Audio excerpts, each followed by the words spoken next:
Бүгін мінекей, ой, мынау, жеп жатыр. Жеме. Ой. Не істеді мына қаздар? Атқан ғой бүйтіп. Қазір. Келіп алып менің қасыма еркелеп, ой пырмай. Жаңағыдай жеп қоям деп. Ой, мынау. Түф, мен бүкіл бетімді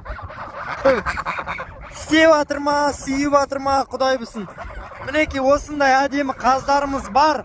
Алла жазса, енді бұларды союға да жалқа енді, бірақ та күзге қартай соямыз. Қараңыздар қандай әдемі, натуральный тамақ жейік.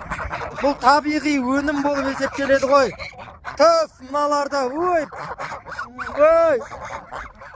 өл, жем, ой, көрдіңіздер ма, қызық болып жатыр енді мына жақта. Әлгілер маған еркелеп жатыр ғой, қаша.